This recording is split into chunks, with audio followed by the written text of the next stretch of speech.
Studios. Hello, my name is Kevin Surratt Sr. Everything you're about to hear is my perspective and my opinion on my life and journey. This is Sessions with Surratt. Only on UrbanSmartNetwork.com. Without further ado, I want to bring on my main man, my love, my son, my man, Kevin Jr. Thank you. I'm happy to be here. That's what's up, man. Hope all is well. Everything's okay. I'm maintaining. I can't really complain.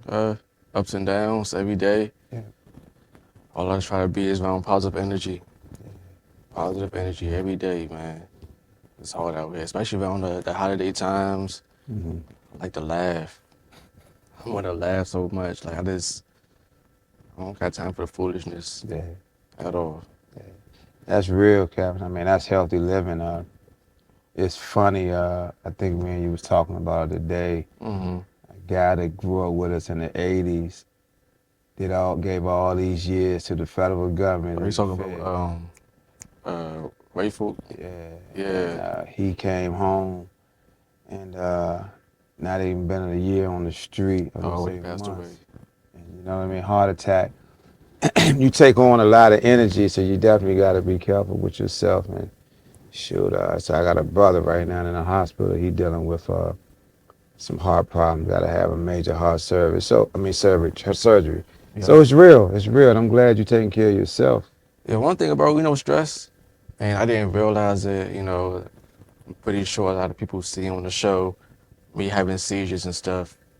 I didn't know that stress brings on that kind of illness, I always thought it was just a saying, stress can kill, but it's a real thing. It's a real thing. My first seizure I had was after my mom passed. Mm-hmm. Craziness. I didn't even believe when I had my seizure.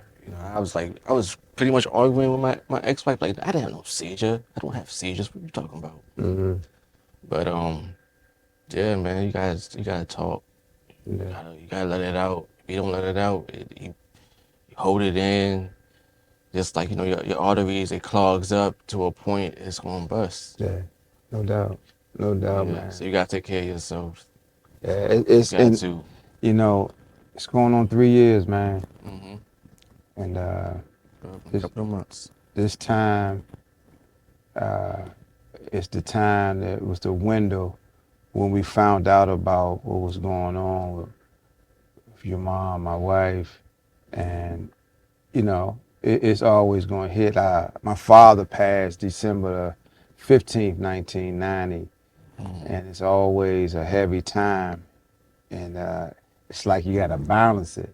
And like I said before, that's your mom, and no greater love than a mother's love, At all. No greater love. I mean, pops and, men love in unique and different ways, as you can see now. Absolutely. You know what I mean? Having a little one. And I think when we get in the space of being able to balance our existence, we can definitely give the manifestation of all the other things that need our existence. And that makes sense now. So I'm happy we're here. A lot of people had a lot of questions about us, and it's in the past. But one thing I do know, that I know I have a love, and you have a love, and we have a love that I don't think nobody can touch. I mean, there's going to be some valleys and peaks, that's different. I remember my brother and my father wasn't even speaking when my father passed. And I said one thing for sure, I would never want to see that be in existence in my life. So my father changed my life. Mm-hmm. Fortunately, at that time, I was in a place where I was definitely transitioning into another world. Mm-hmm. And he came to visit me, and he just told me real simple. It was just simple. This is what it took for me to change. What you're doing is not you, man. You need to go ahead and recognize who you are. Yeah. And he gave me that. Yeah. And it changed my whole world. Just those words. Real simple. you know, one thing, Kev, that I got blessed with was being able to meet your mom. You know, and she met me in the afterlife of that other world, the 80s, I always called it, you know what I mean? Crazy year. Crazy years, years, 10 plus. Yep. So when I met her, she met a new me. And the new me gave a lifeline that was beautiful, you know what I Right. mean? And me and her had a beautiful coming together, connecting, and then we had you in '96. All the things changed, but one thing for sure, two things for certain. I wanted to make sure you didn't even touch that world. You know what I mean? That my father made me disconnect from, and that's what's important. And in doing that, sometimes there are places that we go, and I definitely believe you'll see that in your journey with K3. You know, we'll go down these places, and it ain't a healthy life. So I really commend you Absolutely. being the man that you are, because I do believe that you took on a lot of that energy and you made things work in a way that gives you uh, the lifeline. But you're in a fight right now in reference to. Absolutely. Absolutely. And one thing I do want to say is nothing to brag about trying to be, you know, a tough street man or a nigga, whatever you want to put it. Mm-hmm. Honestly, there's nothing cool going to jail. It's nothing cool about that. I mean, It's weak. I've had, you know, he's like my big brother, but he's my friend, like my homeboy. He's been around. Mm-hmm. I was talking to one of his cousins and stuff, because we're pretty close too. Mm-hmm. And it was a comment that got made. Mm-hmm. But when he called me, when he called us on FaceTime, he was riding around in a pretty nice car. And I'm like, you trying to say you just in the, you know, you gang affiliated and all that stuff? I was like, you're stupid. Damn. Like, what are you doing? You want to be this person, and you don't have to be. Mm-hmm. You're stupid. You trying to brag to me, trying to be like, yeah, you know, this is what I'm about. What kind of car you in? Oh, you're stupid. So he has a good life, He has a good life. and he doesn't have to be He in doesn't that have to world. be that at all. Oh wow, yeah. And you know, I hear a lot of people talk about me too, about how 'cause I got in some predicaments in my life. You know, I'm not proud of it. But as far as, you know, oh, you probably never dealt with stuff in life. Well, before my mom got into the show, it was certain people I was hanging around with. It was certain troubles that I did get into. Unfortunately, I got into the troubles that I got into in my adult years. You know, you know, I didn't get into trouble in my adolescent or youth years. But I still seen certain things and had to go through certain things to understand that now at this later age, I'm able to tell someone that's younger than me and I can see them going a different direction, but like what you're doing is not the right way to go. Mm-hmm. And that goes back to my son, you know, baby Kevin. I'm able to let him know, like, Kevin, this is not the direction you want to go towards. How about you focus on getting your education or focus on getting your business? Something better for yourself to keep you busy, because you don't have to do anything that's going to land you in trouble. It's not going to be worth it in the long run. You know, nowadays, what this government is doing, it's all these young kids, 12, 13 years old, you know, they're not charging these kids as adults now. They don't care that you're only 12 or 13. They're going to charge you. They're going to give you that time. You know, it's funny. Yeah. When I heard that, and then working in the facilities for those years, and I was seeing it too. I remember my first charge, I got charged as an adult, Mm. and I was 16. And it was like, and it was in Maryland, and they just really was waiting to get that, you know what I mean, opportunity.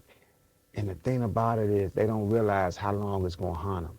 Because as you get older, it's still there. And they charge you, they don't tell you, when you take these plea agreements, when you sign these papers, plea deals, you can't get it expunged off your record. Sure can't. Can't get it off. It's And- on there. When I went to court that one time, and they told me, listen, y'all, when I went to court, and they told me, you say you want a guilty plea. You longer have a guilty on your record. That's what my lawyer told me. She was trying to get away from that. She was trying to get away from me having a guilty on my record. But I wanted it over with. Now, I got off my charge on a technicality, but at the time, I just wanted it to be over with. I didn't want to do the fight no more. But the one thing my lawyer emphasized to me, if you go ahead and just plead guilty to get, this situation done and over with, you can expunge it. It's going to be a guilty on your record. And it's going to hinder you for doing a lot of things you want to do. Jobs, housing, cars, sometimes buying a car, getting a credit card. So it's hard when you get in trouble. It's just not going to affect you just spending some time. Now you got to deal with after the time. So this system is weird. It's crazy. Well, the system is set up for a reason. That's why it's called a system. That's like with projects. Projects were projects. They were a project. And now they phasing out a lot of projects in different jurisdictions, i.e. the urban area. And, and then some people that were stuck in that space for like generations, they just stuck and they don't know what else to do now that the system is coming in and sweeping. So, it's good that your lawyer told you that. Yeah. Because in my day, my lawyer didn't tell us that. And, I even saw my lawyer last year in court. He's still practicing after 40 years in the same court building. And I said to him, look here, I'm looking to do this and that in reference to my past. And he was like, you can't do it. And I said, well, that's not what you told me back then. And he was like, it's just different now. I said, but that's not what you told me back then. And I still know his phone number by heart from back then. Yeah. So it's real important that you establish yourself and understand what you're putting yourself in the mix of. Some youngers was on I want to say 9th and U Street yesterday, and they just went up and down the street busting out windows. I want to say they got like 15 to 20 cars, I'd say. And it's like, it's no gain in that. But then again, to them it is. I worked in the city one day and they was doing the same thing. It's a big concert. What's the guy's name? That's a rapper. Which one? And he really talk about mental health in his songs. There's a lot of rappers nowadays. If it's not, is he from here? Nah. But anyway, there was a big concert. He sold out the phone booth. And he basically, these people were, basically in nice vehicles all the way around. And I'm sitting outside the place I'm working and I'm just seeing them bust windows. And the police came by and was like, it's too much. We can't keep up with it. But people leave stuff on their seats of their cars, and these youngers, that's their hustle. Point and all that is they hustling in all types of ways. And unfortunately, people sacrifice that. And like the youngers used to tell me when I used to work in the facility, they be like, it's their fault. They leave stuff on their car seats. They leave stuff out like that. So it's us going shopping. You know what I'm saying? So in this day and age that we're in, there's so many levels to this existence, and it's crazy. But I'm thankful, that, some youngers do have a male figure in their life, because the male figures are the balance. The female figures are going to give the emotional, the heart-filled, the love, the comfort, the understanding, that nourishing, basically that titty in the mouth, you know what I mean? Yeah. And the male is going to, and this is my own philosophy, lay the hammer down at times and try to get things in a shaken up way, because that's how society gonna treat you. So society gonna basically treat you like the male figure, especially if you're a male or a black male. They're gonna treat you like, nah, I ain't putting no titty in your mouth. I'm gonna go ahead and smack that ass and give you some understanding of how this world is, and this is what it is. Fuck all the dumb shit. You know what I mean? But then tell you ignorance isn't the answer. Say that again? They're gonna say ignorance isn't the answer. Ignorance isn't the answer. And then when you sit up there, you basically expect to get that same treatment from that titty. I hate to say it, and forgive me for putting that. I hate to say it. Society not gonna do nothing but eat you up. So young people, it is important to understand is you got to get with a figure that's going to give you a balance, that's going to give you an understanding, that's going to also guide you in the right way in reference to getting the proper balance in your life. And I thank God that my father was able to I was able to have an open mind to my father, and I changed up just like that. And the God of my understanding definitely, which is my Lord and Savior, Jesus Christ, definitely gave me that. And I'm thankful for you, son, and our journey too. And I piggyback on that. We had a lot of public stuff going on, and our grieving, and our process. And like I told people, sometimes it's definitely a gift and a curse to be on platforms. Like you was talking about, you can't walk around.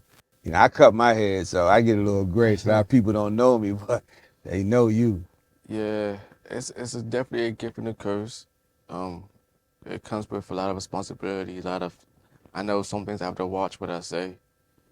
I don't want to say the wrong things. I want to say stuff that it is meaningful, but not be careless or reckless with it.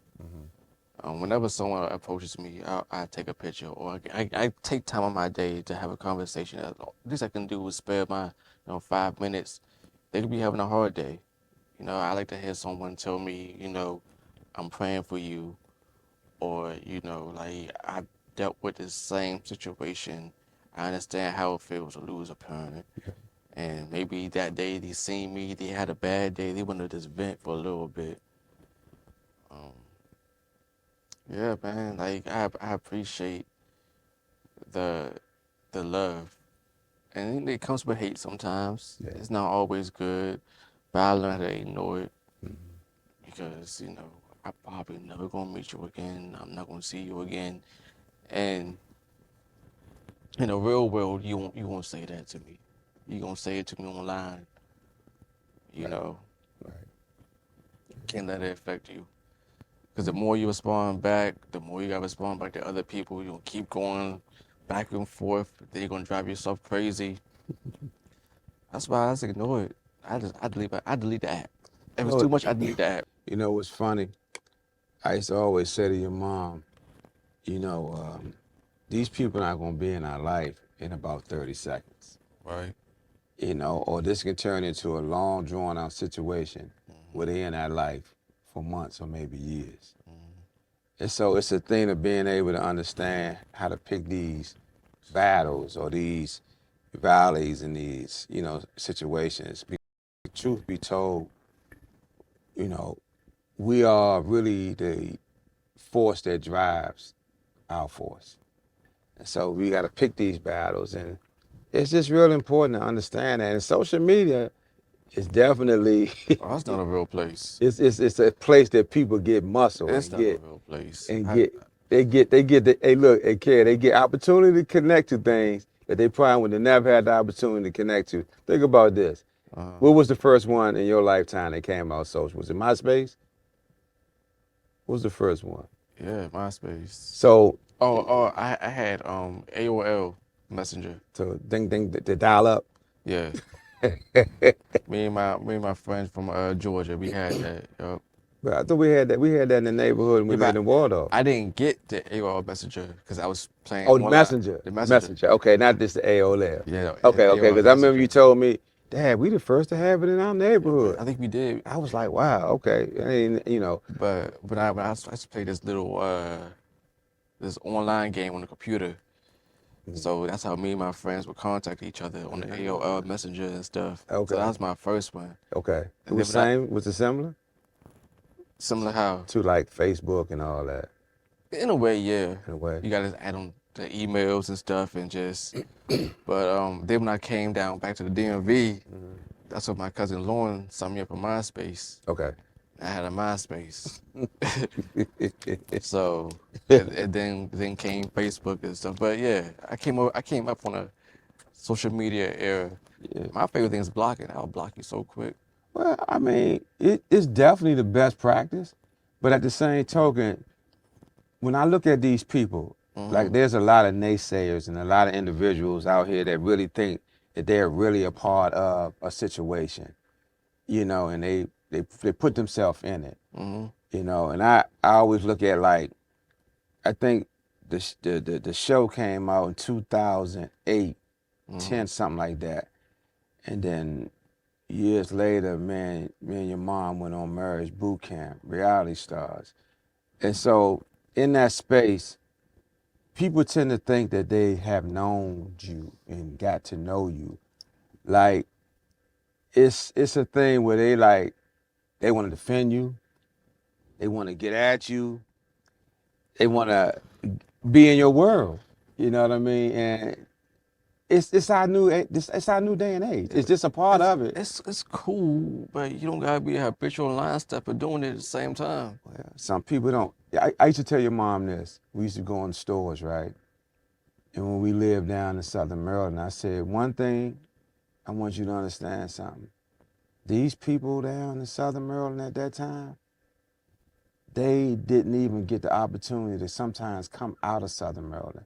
There's some people down there that really lived in Southern Maryland, and that's all they did. They didn't come out of Southern Maryland. Yeah. And they told me this, right? So when we go to a store and they see us in a store, that's like the closest thing to connecting to somebody at that time. Now, it's evolved since then. There's a lot of people down that way now. But there was a time when that was just something that people didn't just get the opportunity to connect to. And then if the Facebook and the MySpaces and the Blue Blah Blam was out, then, you know, they connect that way. So you got to sort of, like what you were saying earlier, like, you balance it. You know, you take a picture. I was literally with this dude, you know, and I'm going to get back with this. I mean, I'm going to close with this one on this subject. I'm at a restaurant. This dude's security said, "What's up, man? You know, sorry for your loss, blah, blah, blah." It's a top end, you know, restaurant in Georgetown.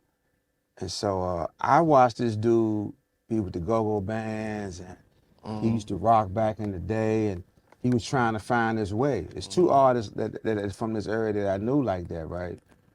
One, Raheem Devon, we was in this place, and I said, man, look, man, just stay with it, because R. Kelly had bumped him from his record deal, but they worked it out. Right. R. Kelly came out first, and then Raheem. But this other one was on the go-go scene hard. And I said, man, just stay with it, man. You gonna get your day. I see him at the restaurant. I said, man, get a flick, man. You know. Nah. Next day, I'm going to the Dallas Cowboy game, Redskin game. I get tickets to go into the owner's suite. So we in the owner's suite. So this when Jay-Z, I ain't gonna say the dude's name. I'm gonna give him grace on that, because he's really from Moe County, but you know, he say DMV. I respect that. That was better. So the thing about it is, he gives that, and if you know. And I said, man, you know, it's cool. But one thing your mom always did, and I loved her for it, she would take pictures with people. She would embrace people.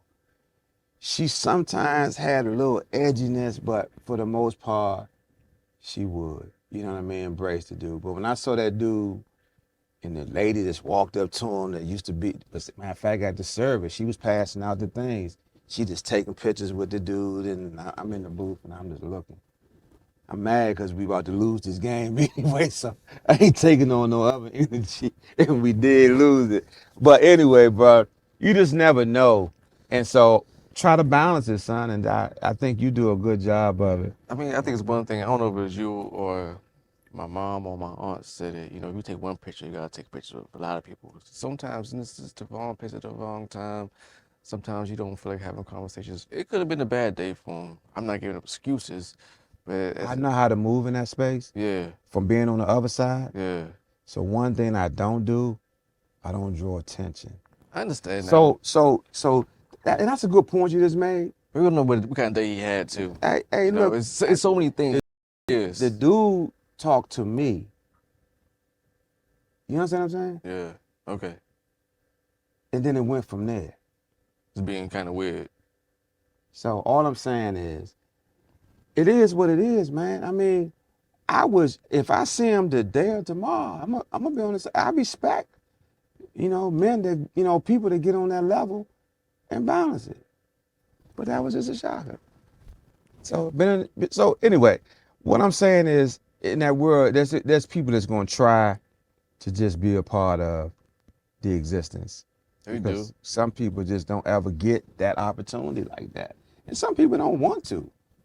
You know what I mean? They all right being a GS-15, making more money than some of the people in the public sector, in the public eye, I should say. I can't like them GS-15. They getting that money. Man, They getting that money. the unique thing about our area is this. Yeah. It's a government area. It's a government area. We got so many police in this area that motorcycle clubs don't even want to come here. So you don't that's have to funny. go to school no more in Maryland no more. Say that again? You don't have to go to school no more. Huh? Yeah, in Maryland, all you gotta do is sign up For what? to be a police. Oh, At DC, you gotta go to college and have like 4 credits. so in Maryland, you don't have to go. You can graduate from high school and be a police. You don't have to go to college. Yeah. They desperate. They desperate. I was driving in Charles County. It's a big billboard. Like 20,000 sign-on bonus, 72,000 a year. I was like, what? You gotta cut your hair. You don't cut no more. You don't cut your hair no more. Look, I thought about it. But listen, I talked to a cop. Mm-hmm. It's like, yeah, you gotta go through your physical. That's fine. You gotta do your push-ups and your sit-ups. That's cool. That's cool. You gotta run a mile and a half in some crazy amount of minutes. I said, well, I'm not doing it.